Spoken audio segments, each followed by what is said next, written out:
This is another interview in a series entitled New Ideas for a New Paradigm, as part of the Master Program International Relations and Diplomacy at the Faculty of Media and Communications in Belgrade. Our guest tonight is Julian Harston, high-ranking British diplomat, former high-ranking British diplomat, retired Assistant Secretary General of the United Nations, and many other functions, important functions in his career. Good evening, Julian. Good evening, Miloš. And thank you for being with us tonight. My first question is rather obvious. We had Brexit, Trump, Corbyn, Orban, Poland, etc. Are we talking about wide anti-establishment revolution and the rejection of the existing political, financial, and the economic system? What are the common denominators in all these events, if there are any? And what are the underlying factors for this?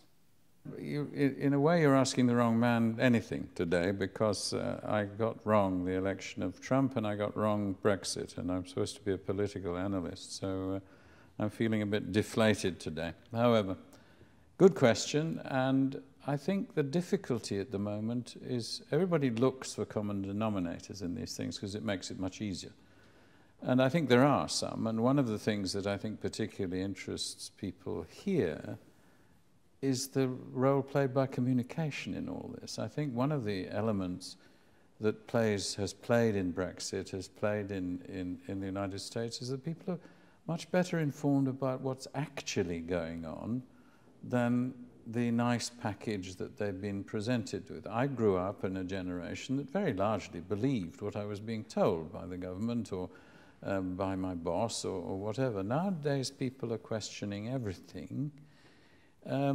What interests me more, and there is a common denominator in that, if you look at Brexit, which was an awful campaign in the UK. It was ignorant, it was racist, if you like. It was awful. The quality of the campaign was awful. But at the end of the day, the same slogan, "Give us our country back," whatever that means, was successful in both the United States and in Brexit. So essentially people were saying, give us back something that we believe in. We're fed up with being presented with a picture that's been carefully photoshopped for us, as it were, by the establishment. So in that sense, it's anti-establishment. What's interesting in the UK was, despite the fact that it being anti-establishment, the young people in the UK voted overwhelmingly to stay in the European Union. So there's a contradiction there. I haven't seen the figures for the United States and Trump, but and I suspect it's old white males that have dominated the Trump camp, but I don't know. And I don't know whether young people were voting for a more conservative set of values or not. But I think there is a common denominator in the sense of multilateralism, of people who have been preaching to us for 30, 40 years about the benefits of a multicultural society, for example. To the point where it's become accepted, that you simply can't say... But the Prime Minister Cameron, he said that there is no multicultural. Well, exactly. It's not possible. Well, but nonetheless, the chattering classes in the United Kingdom and elsewhere have persuaded themselves, and they hoped us, that there was no argument about this, that it was better than Iceland, which is monocultural and still manages to produce a decent football team, So yeah, I think it's fun to look for common denominators, and there certainly are some. And one of them, perhaps the most influential in the United States and in Brexit, was the speed and spread of social media.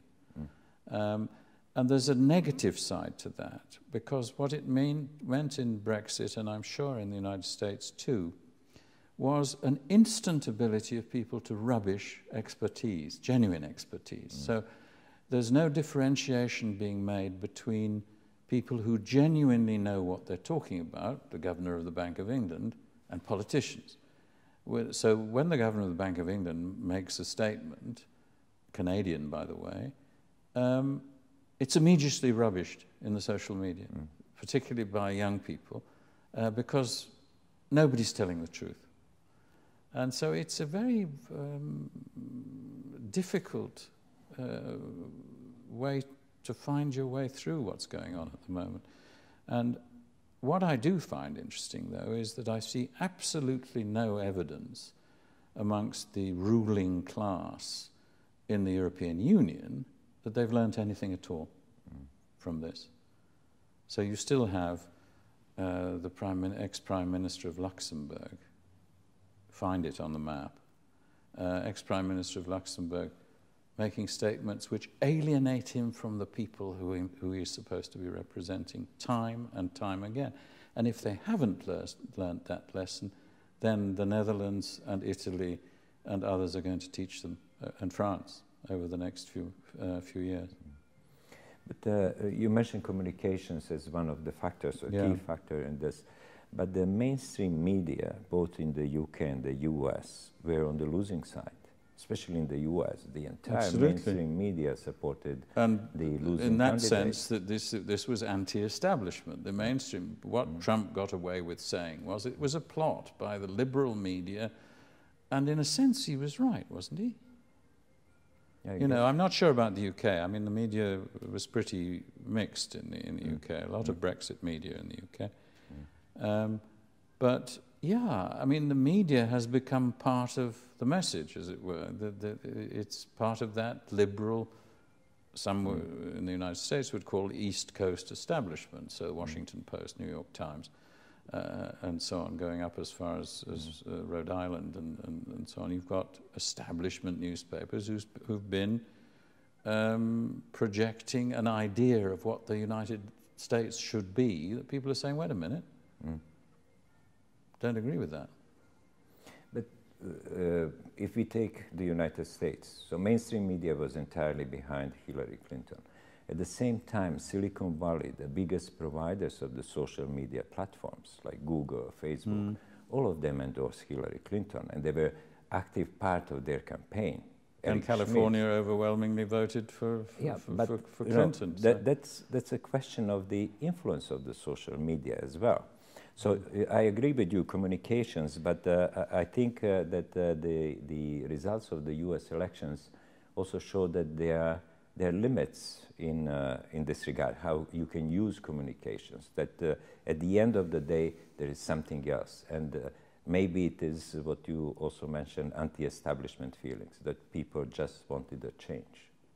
Yeah, and they wanted, you know, in the United States, if you look at the sort of bedrock, we're told, of Trump support, it was in areas which were deprived, which were not in any sense part of the American dream and very unlikely to be. And he was able to, some would say, manipulate the truth by saying, well, of course, the main reason for this is because the Chinese are sending cheap goods, and so they put you out of work. Well, yeah.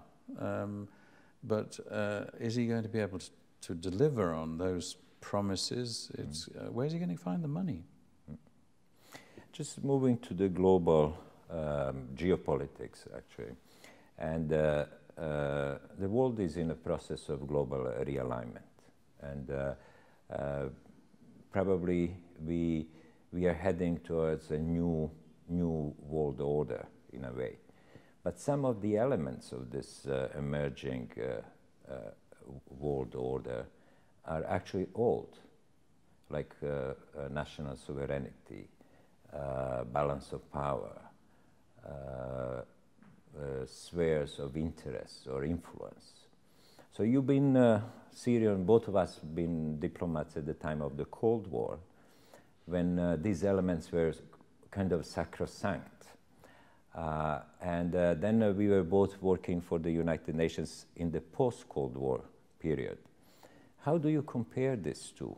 And how do you see, is this new realignment is going to be based on the old principles and elements, or something new is, entirely new is going to come out of this?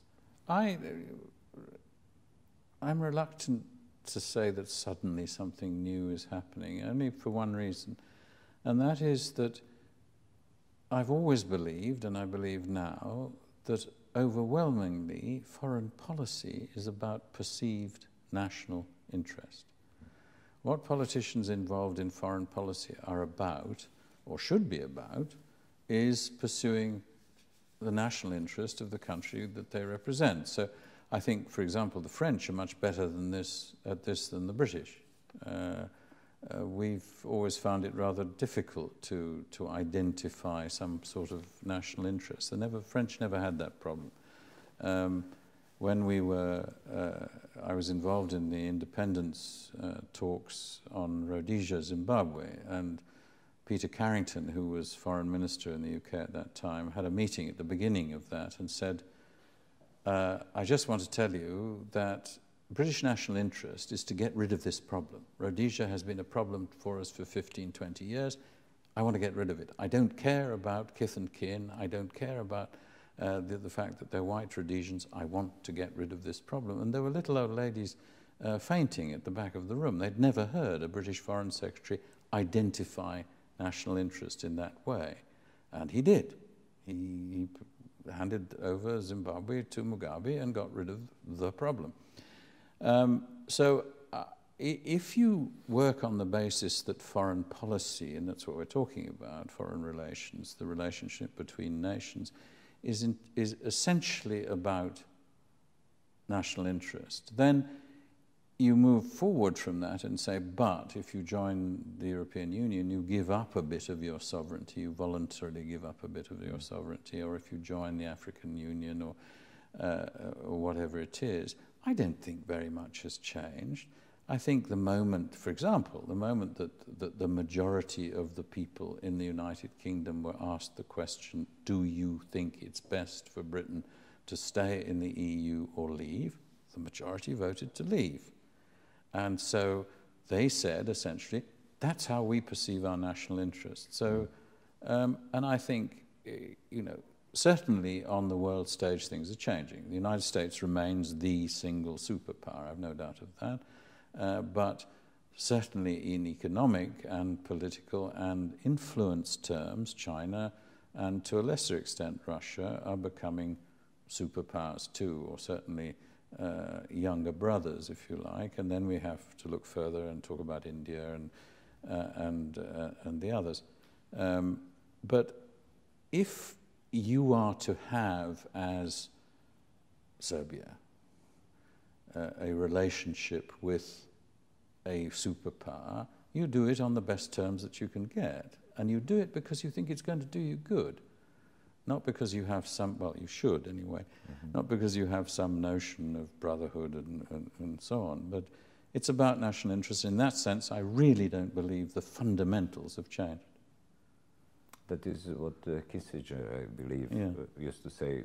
The U.S. has no friends, has national interest. Yes, and he was right. I mean, he was essentially a Middle European 18th/19th century diplomat. He worked on the idea of friendships, balance of power and so on. So, absolutely, smart guy. Still alive, 190 or something. Just one question about Russia. Listening to the officials and the mainstream media in the West, one has the impression that Russia, and especially President Putin, are the main villains of today and responsible for all the world problems and tension and volatility of the global situation. Is there any merit in this, or is it just pure propaganda which is launched on a massive scale for some other purposes? Well, for some other purposes we need to discuss separately. But the easiest thing for me to say would be, Russians are the bad guys. But it's simply not so. A good example, last week, well, the week before, Putin decided to sail his clapped-out aircraft carrier with a few destroyers and frigates and a submarine or two through the English Channel to get them to the coast of Syria. And horror. Putin is being warlike. He's offending. He's a British and French national interests are at stake. What is he doing? Well, total failure to understand Putin. This not just as a way of getting his fleet to the Mediterranean, which he didn't actually need to do, but in his terms, in the terms of what Putin is all about, and Russia is all about, the Rodina is all about, this was back to 1770, wasn't it? It was back to Catherine the Great sailing her fleet through the English Channel to the Mediterranean to fight against the Turks, the greatest naval battle that Russia has ever fought. I think 30 casualties on the Russian side and some thousands on the Turkish side. What was it called? Chesme, I think, the battle. Pure theatre. And what Putin is about for domestic consumption is that. It's theatre. And nobody takes the trouble to try to understand that because it's not convenient to do that. Estonia, 2 days ago, complained that effectively a commercial aircraft working for the Russian Coast Guard had encroached on Estonian airspace. Well, if you look at where Kaliningrad is, quite difficult not to do that. But nonetheless, NATO planes have to be launched. There are 3 or 4 British aircraft there to protect Estonia again. 7 times in 12 months this has happened. This is not a major threat to NATO or the West or anything else. What concerns me is that NATO and the West seem to have learned quite a lot about psychological operations in the last 2 or 3 years, and they're pretty good at it, actually. If you look at the British press on any day, there is something about Russia, something saying Russia is being provocative in this, that, or the other way. It's dangerous. It's dangerous stuff. You know, the UK has put 3,000 troops at the disposal of NATO for putting into the Baltic states. Why? I mean, what is the threat there? Because Russia is overwhelmingly powerful on that border. So, assuming that Putin had the intention, which I don't believe he has, to move across that border into Estonia, into Latvia, even into Poland, there's almost nothing we could do to stop it. So 50 soldiers is enough, because what you're actually putting there is human shields. You're saying, you're establishing a tripwire, if you like. So 3,050 doesn't make any difference, because it, at almost any number, isn't enough to frighten Putin. So why are they doing that? What is the objective of, as you say, creating Putin and Russia as the villain of the peace? And I don't know the answer to that. I mean, NATO is weaker than it has been for 30, 40, 50 years, actually. You know, the UK has 1 tank regiment. It takes us probably 3 to 6 weeks to get those tanks anywhere we want to put them. So what is going on? And I you know, in whose interest is it to create a sense of insecurity in Europe and encourage it? I can understand Putin, you know, I perfectly understand Russian policy. Russian policy, I really do not believe, includes further incursion into Europe. I think there came a point in the sort of inevitable march of NATO towards the Russian border that the Russians simply said, that's enough. When we were saying, we in NATO and the European Union were saying, not only do we want Ukraine to be in the European Union, we want them to be a member of NATO, Putin said, for domestic reasons, more than anything else, that's enough. And so the taking of Crimea, I understand, I don't condone, I think it was not a very smart thing to do, but actually don't hold your breath for it ever coming back to being part of Ukraine. And the destabilization of a large chunk of eastern Ukraine will go on because it suits the Russians not to have a Ukraine which becomes, again, a candidate for NATO and a candidate for the European Union, right on their border, and they've said so. So I hope that Donald Trump will bring another, you know, he's been fairly outspoken on the question of Russia. I hope people will realize it's a time to come up with a sensible political process for dealing with the Russians. One of the first things we did after Crimea was to get rid of the NATO-Russia Council, which is the only place in Europe that Russian military and NATO military can sit down and talk to each other, and we got rid of it. Now we've brought it back, and we're saying to the Russians, please come back and talk to us in the Russia Council. Yeah. So I don't understand. I mean, I understand the question. I don't understand, and I don't see or necessarily look for some conspiracy there to vilify the Russians in order to achieve what? And I don't know the answer. But if the risk with running psychological operations of this kind, or this magnitude, the propaganda campaign, is always that one can overdo it. Absolutely. And unintentionally talk each other or the other side into some serious confrontation, and that is the risk. It is at the end a question of perceptions. Absolutely. Because if in Russia, if they start believing what they are hearing coming from the West, from the officials and from the media, they might take some measures. Well, there was a figure today in the press, I don't know how true or not, that more than 50% of Russians believe that a war with NATO is inevitable. And that's pretty scary. I mean, I don't care about more than 50% of Russia. I care about Putin and the people surrounding him.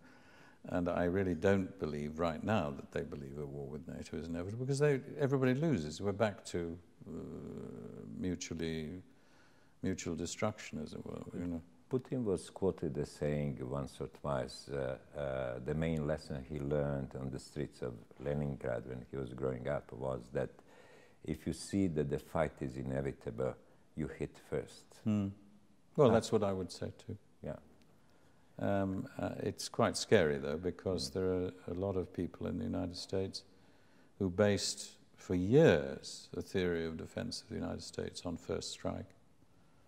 And somebody sent me an email this morning saying with the Trump arrival in Washington, he hoped that some of Tito's nuclear shelters still existed in Belgrade, so I hope they do.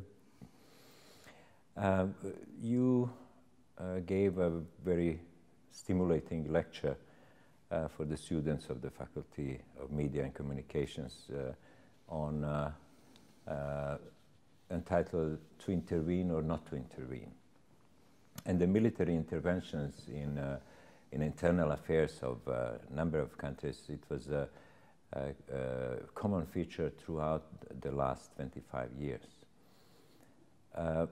Leaving aside the legality of this military intervention, some of them were approved by the UN, authorized by the UN, some of them were not authorized by the UN.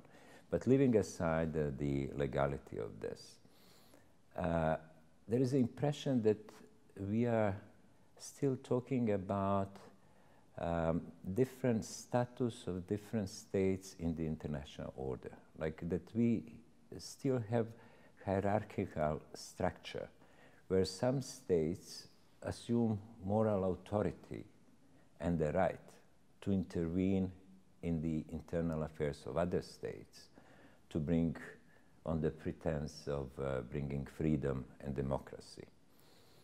I just want to quote a Carl Schmitt.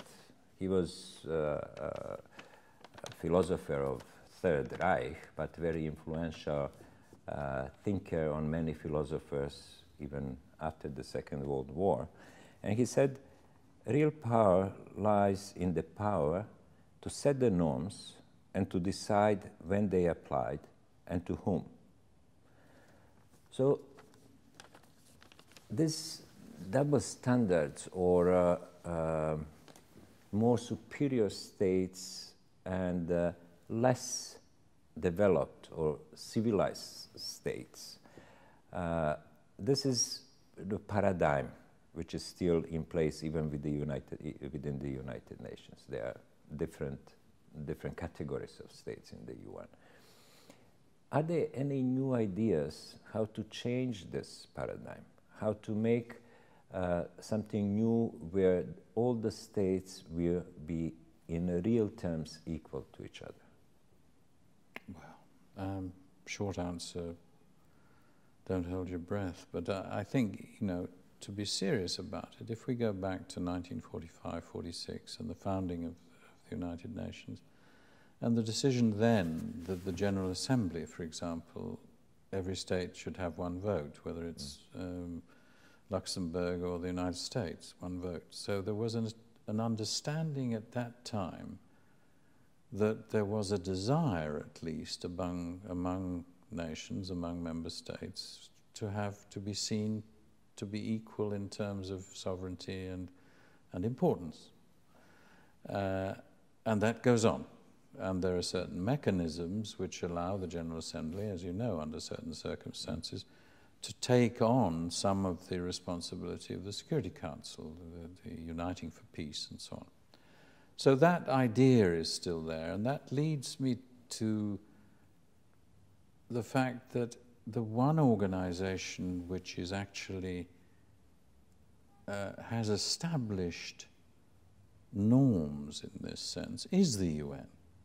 The fact is the UN has tried over the last 50, 60, however many years it is, to come up with agreements and understandings and methodologies which try to make states more equal. And I've no doubt that a lot of sensible people have taken a lot of time to think of ways of doing this, and so all the various agencies that exist and the governing boards of those agencies and so on are not necessarily dominated by the superpowers or by the permanent 5 members of the council and so on. But when you come right down to it, the reality of the situation is that some countries are more powerful than others. Some countries have more capability to project their view of the world than others. One of the things that annoyed me most in working in peacekeeping in the UN is the insistence on UN members in conversation, in discussion and so on, talking about the necessity for peacekeeping to introduce democratic government. And so I always put up my hand at that point and said, wait a minute, I'm not interested in that. In that sense, I'm not a Democrat. I believe in good governance. So I believe in the people having the kind of government that suits them and which they can influence to the extent that they wanted. But it's stuck. Most UN people that you know and I know talk about the necessity to introduce democratic government in Somalia or in Afghanistan and so on, where it's nonsense. It's simple nonsense. But that is the power of the self-righteous on the Security Council, the Americans, the Brits, the French to a lesser extent, who are, by the fact that they're nuclear powers, by the fact that they're permanent members of the Security Council, are more powerful, are more able to project their view of the world. And however frustrated Sergei Lavrov gets in the Council by saying, oh, they're trying to avoid the Council, we're responsible. The fact that Russia is essentially weaker, one of the weaker parts of that partnership, and China so far doesn't engage, makes that sort of the inherent power of those powerful states allows them to go on doing just as you say. Now, if you ask somebody else that question, they would say, okay, fine, but these are the good guys, so why shouldn't the good guys tell the other guys how to behave and try to spread their kind of... if they are good guys. Well, if they are, and frequently, of course, they're not. So I think there's a lot of effort been put into the UN and the African Union and other sort of organization, the Organization of American States, to try to balance the influence of the more powerful. But at the end of the day, they're more powerful. Last question, Julian, and it has been a fantastic conversation with you and to draw on all your experience. But something which is of a special interest for people in Europe. What is the future of Europe? What is the future of the European Union? And I just want to mention again the article written by Zbigniew Brzezinski at the beginning of this year. And he was talking about global realignment, and clearly identifying three powers which will determine the future shape of the world. US as the strongest, but also Russia and China. But he was very dismissive about the global role of Europe and the European Union. And he was saying they never had a global role. Global role of Europe was always as part of the alliance with the US. And he sees Europe kind of disintegrating into different spheres of influence of different, making separate alliances with these three superpowers, if you want, future superpowers. Would you agree with this statement? How you see the future of Europe? Well, I think Brzezinski is talking about post-Second World War Europe, isn't he? So in terms of the relationship with the United States, and so until now, this yes, moment, since from 1945, let's say. And then in that case, he's right, of course. Yeah. The influence of Europe has been very largely as part of that Atlantic alliance. And when it came apart very badly. If you look at the British invasion of Egypt, and the fact that the Americans at that stage were prepared to destroy the pound sterling, they didn't hesitate for a moment and say, wait a minute, these are our oldest allies, this is NATO, this is the Atlantic Alliance. They said it's got to stop, and they perceived their national interest to stop it right away. And then the UN came in and so on and so forth. So there's no romanticism about this arrangement. It's always been a fairly tough working relationship. Now, I worked for Edward Heath, the British Prime Minister, when we were finally joining the European community. And the Conservative Party in the UK has always believed that the European community, European Union, should essentially be a trade body. It should be about the mutual benefit of trading without barriers, and that's what we wanted to join, and that's how we wanted. And so we said at that time, the more members, the merrier, because the more members there are, the more difficult it will be to make it into some kind of federal superpower. Not interested in that. And I think that's what's happening in Europe right now is that there is a likelihood that we may very well move back to that. I think people are resisting the government of Europe as a government. They are resisting, every time I see pictures of the Berlaymont, the building in Brussels, on TV, and Serbian TV always shows the same pictures, the same guy with a trolley going into the entrance. I want to shout at the television, what are all you people doing in there, earning a minimum of 100,000 euro a year, for what? And I think I now represent, although I'm pro-European in the sense that I believe it as a commercial and trading body, I don't believe in anything else. I think the majority of Europeans are beginning to think the same way, and I think we will see not just Brexit, we're going to see, and we must see, a fundamental change in the European Union. they're talking yet again, because they've finally got rid of the British, they're talking about a European army. Why? What for? What is, Europe is not, Europe has NATO. Why do they need a European army? I have taught at the Eurocorps in Strasbourg. This is a bunch of Spanish, Polish, French, and Germans. And they sit in Strasbourg as a corps, an army corps, and do absolutely nothing. They're there as a political gesture to Europe. Well, come on, we really don't need that. And yet, for some reason, there are people at the top of the EU machine who are still desperately trying to build Europe into some kind of military and economic superpower, which it will not be. And so I do think, under those circumstances, people will be looking to make their own arrangements with China and Russia and the United States and Canada and whoever else. You know, we watched one province of Belgium prevent a deal with Canada that's taken 5 years, 6 years, 7 years. One small province of Belgium. But that's very significant. What it is saying is, wait a minute, we don't want to do this. If you, France, or you, Germany, want to have a deal with Canada, fine by us. But we don't. And I think that's the beginning of something really quite serious in Europe. And from my point of view, as being a committed European for 30 years, but of a different kind of Europe to the one that we see today, fine by me.